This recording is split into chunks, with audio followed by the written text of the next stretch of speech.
도반님의 질문을 대신하겠습니다. 고부간의 갈등에 대한 질문입니다. 스승님, 저는 40대 평범한 직장인입니다. 결혼 초부터 부모님 근처에 살고 있습니다. 집사람이 아버님과는 사이가 원만한데 어머님과는 늘 부딪히고 있습니다. 아내는 힘들다고 멀리 이사를 가자고 하는데 저는 건강이 좋지 않으신 어머님을 옆에서 돌봐드리고 싶어 결정을 못하고 있습니다. 저의 이런 상황을 어떻게 지혜롭게 대처할 수 있는지 스승님의 가르침을 부탁드립니다.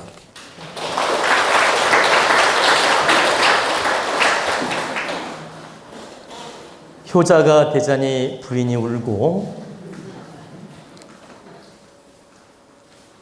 부인 말을 잘 들어주자니 불효가 되는 것 같고, 아내 편들면 불효하는 것 같고, 부모님 살펴드리고 편들면 또 내가 못된 남편이 되는 것 같고, 이렇게 양쪽 다 힘든 관계입니다. 여러분 잘 돌아보십시오. 대부분의 남성들이 결혼하기 전에는 효자인 것처럼 자신만만하다가 결혼 딱 하고 나면 부인 눈치를 보게 되고, 또 그 갈등, 불화 이런 걸 두려워하다 보니까 참 부모님 눈치도 보고 아내 눈치도 보고 늘 새가슴 속에서 사는 그 신혼 부부가 많습니다. 그래, 새가슴이라는 말은 아내 눈치 보면서 두려워하고 부모님 또 눈치 보면서 두려워하면서 새가슴이 된다, 이런 뜻입니다. 이런 경우가 참 많이 있는데 여러분 아셔야 됩니다. 내가 부모님한테 효도한다는 명분으로 계속 부모님 편들고 부모님 입장만 생각하고 아내와 갈등을 일으키면 결국 가정은 어려워지고 부모님한테 효도하고 싶어도 효도를 못하는 꼴이 됩니다. 여러분들이 이제 결혼한 남자 입장이라면 1차적으로 부모님 눈치보다 부인 눈치를 먼저 보게 되고 부인 눈치를 볼 수밖에 없는 환경입니다. 그러니까 일단은 부인이 부모님에 대해서 갈등하거나 싫어하거나 멀리하면 그 마음을 왜 그런지 먼저 충분히 살펴보고 대화를 하고 위로해주고 방법을 먼저 찾아야 됩니다. 그러면 이유가 있을 겁니다. 그러면 성격이 안 맞든 대화가 부족하든 어떤 방법이 부족하든 갈등하는 이유가 있는데 그 갈등하는 이유를 분명히 찾아가지고 남편이 그 중간 역할을 잘하는 노력을 하는 게 급선무다. 여자들은 심리를 분석해보면 남편이 미우면 시부모도 믿고 시아버지도 믿고 다 미워요. 남편이 말 잘 듣고 잘해주면 웬만하면 다 용서가 되고, 응? 아니, 부인들 심리를 분석해보면 그렇다는 얘기입니다. 남편이 막 말 안 듣고 마음에도 안 들고 사랑도 안 해주고 이렇게 여러 가지로 스트레스를 많이 주면 시집 식구들이 웬만하면 다 밉다니까, 마음에 안 들고. 그리고 남편이 척척 내 말 잘 들어주고 호흡이 맞잖아? 웬만하면 다 이쁘게 보여. 그러면 시어머니가 불쾌하게 보였다는 말은 남편한테도 불만이 있다는 뜻이에요. 그렇기 때문에 내가 뭘 잘못했는지 돌아보고 아내 마음을 잘 살펴서 그 부족함을 채워주는 노력을 1차적으로 하려고 노력을 해야 된다. 그리고 이제 두 번째는 아내가 부모님을 멀리한다고 해서 나 또한 덩달아 편들면서 그래, 우리 부모님 멀리하자, 안 보고 살자, 아니면 떨어져 살자, 멀리 이사가자, 이렇게 성급하게 동조하는 식으로 반응을 보이는 건 현명하지 않다. 왜 현명하지 않느냐면 동조하는 식으로 마음을 쓰게 되고 이렇게 동조하는 식으로 액션을 취하면 당장은 아내가 기뻐할 수 있어요. 자기 편 들어주니까. 그런데 중요한 건 하느님이 어떻게 작업을 하느냐. 너는 네 마누라 눈치 보고 부모님을 외면하고 부모님한테 불효하고 네 마누라 눈치만 보고 인생을 살려고 하니 너는 효의 마음을 잃어버렸으니 그 다음 단계의 미션을 줘야 되겠구나 해가지고 다음 단계로 어려움을 줍니다. 부모님 갈등보다 더 힘든 미션을 준다는 뜻이에요. 부모님하고 아내하고 갈등, 고부 갈등 문제보다 더 어려운 시험지를 준다. 어떤 시험지일까요? 자식 걱정을 준다든가 환경으로 어려움을 준다든가 다른 미션을 준다. 그렇기 때문에 부모를 함부로 외면하는 말을 하면서 아내 편을 드는 것도 매우 위험한 생각이다. 어떻게 해야 될까요? 당신이 나에 대해서 불만이 있고 잘못한 게 있다면 내가 다 감수하고 내가 다 노력하겠다. 그러나 부모님은 연세가 드셨으니까 당신이 조금만 양보해 주면 좋겠다. 그러면 내가 더 바르게 노력해서 당신이 부족한 걸 채워주도록 하겠다. 그리고 연세가 드신 부모님을 당신이 자꾸 멀리하는 마음을 갖게 되면 이것은 내 마음도 너무 불편하고 또 이건 자식된 도리도 아니고 우리가 아이들을 키우면서도 득되는 일이 아니라고 생각한다.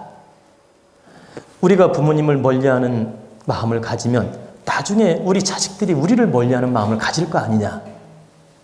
우리는 그 과보를 겪게 될 것이다. 그러니 우리가 좀 힘들더라도 조금은 양보하고 노력하는 마음을 가져보자. 당신이 그런 따뜻한 마음을 가져주면 아마도 우리 아이들이 더 복을 받고 잘 살 것 같다. 그리고 나 또한 감사하고 행복할 것 같다. 그러니 당신한테 정말 진심으로 부탁하기 때문에 부모님에 대한 선입견, 편견, 나쁜 마음은 좀 거두어주면 좋겠다. 이렇게 간절하게 청을 하는 식으로라도 노력을 하는 게 맞다. 그렇게 인간적인 노력을 했는데도 막무가내로 부모님을 배척한다. 그러면 이건 부인의 잘못이기 때문에 더욱더 들어줄 이유가 없는 겁니다.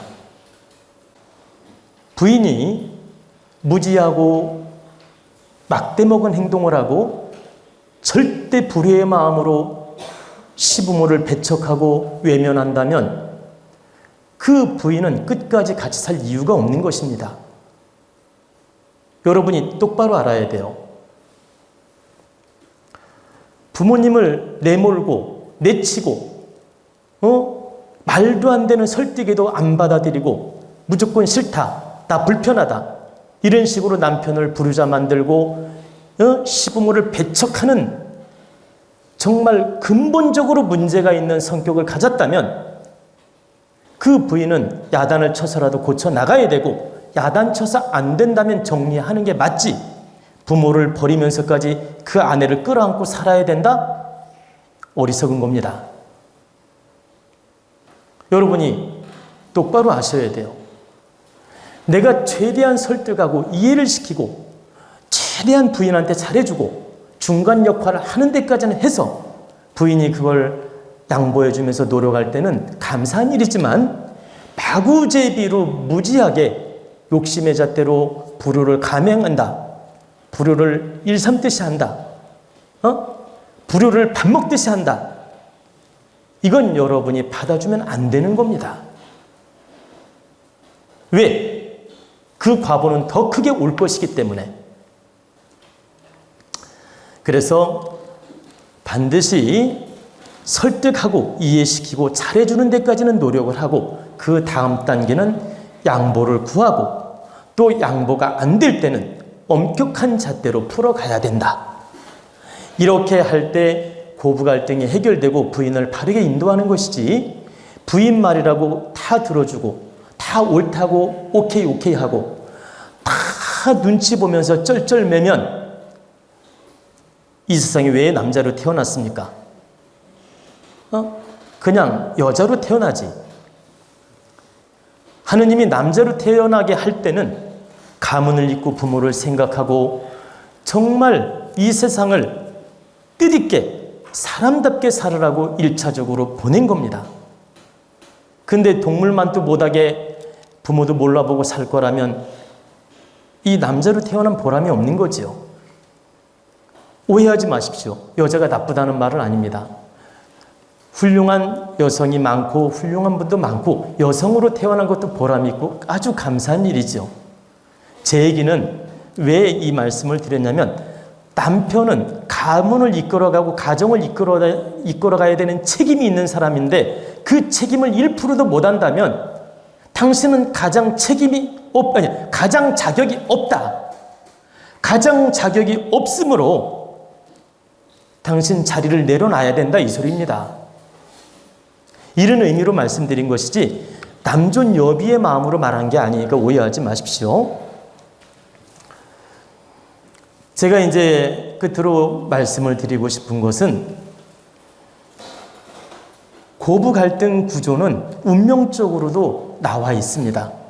제가 과거에도 말씀을 드렸는데 사주상에 남자 사주에서 인수, 정인, 편인은 어머니를 상징하고 재는 아내를 상징하는데 재와 인성은 서로 극관계예요. 극관계. 다시 말씀드리면 간목이라고 합시다. 간목이 수는 어머니를 뜻해요. 나를 생해주는 어머니. 수는 그리고 부인은 토를 뜻해. 이 간목 입장에서 봤을 때 그러면 토와 물은 상극관계예요. 토극수. 그래서 옛날부터 시아버지 관계는 갈등이 별로 없지만 시어머니 관계는 늘 며느리 입장에서 갈등을 일으켰고 고부 입장에서 볼 때 며느리가 늘 불만을 갖고 갈등을 일으켰고 또 시어머니 입장에서도 불만을 많이 가졌던 것입니다. 운명 구조가 이렇게 만났다. 그래서 우리나라 국민 대다수 70% 이상이 고부 갈등은 기본적으로 타고난 겁니다. 이상한 게 아니에요. 비정상이 아니다. 고부 갈등은 70%가 있다. 그리고 30%는 궁합 환경 조건에 의해서 덜할 뿐이다. 그래서 시자 들어가면서 좋아하는 사람 손들어 봐요. 시어머니, 시누, 이게 시자 들어가는데 마음 편하게 생각하는 사람 100명 중에요. 70명은 다 부정적이에요. 그리고 30%는 그냥 봐줄 뿐이에요. 운명 구조로 그렇게 이루어져 있다는 뜻입니다. 하느님이 보낼 때 딱 그렇게 갈등 구조로 보냈어요. 그럼 왜 그렇게 갈등 구조로 보냈느냐? 이유가 있습니다. 그 속에서 너의 인생 공부가 있으니 너의 인생 공부를 바르게 해서 빛나게 살아라. 너 또한 그 자리에 금방 간다. 그러니 반드시 바르게 공부해서 그 자리에 가거들랑 인생을 득되게 잘 살아라. 이런 깨우침의 공부 인연을 주려고 극으로 인연을 보낸 겁니다. 극이라는 말은 오행극, 토극수. 부인은 토고 시어머니는 바로 수인데 토극수 관계로 보냈다. 그래서 우리는 이런 이치를 알고 시부모에 대한 불만, 갈등은 누구나 약간은 다 있다. 특히 시어머니와 며느리 관계는 약간은 다 있다. 그러니 이걸 비정상으로 생각하지 말고 약간의 갈등은 공부로 삼아서 풀어나가는 노력을 반드시 해야 된다. 이걸 부정으로 몰고 가는 것은 내 질량이 부족하다는 뜻이며 남편도 부족하고 아내도 부족하다는 뜻이며 결과적으로 과보를 받는 행위 된다. 어떻게? 자식들이 똑같이 그 과보를 우리에게 준다는 뜻입니다. 그러니 반드시 정신 차리고 반드시 깨우쳐서 고부 갈등을 잘 풀어내란 뜻입니다.